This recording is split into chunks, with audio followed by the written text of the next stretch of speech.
गांव में कभी बड़े बुजुर्ग कहते थे कि कभी भी दूसरों की बातों से लाइफ में ना अपने आप को दुखी मत करना।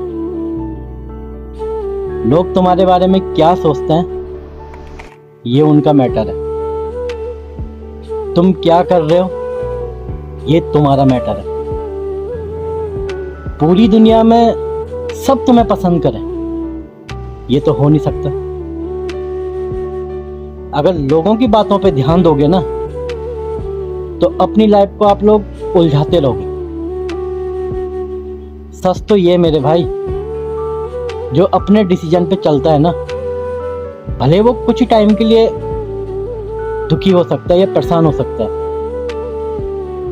लेकिन जब उसकी लाइफ में खुशियां आती आएगी ना, तब देखना उससे ज्यादा सुखी कोई भी नहीं होगा।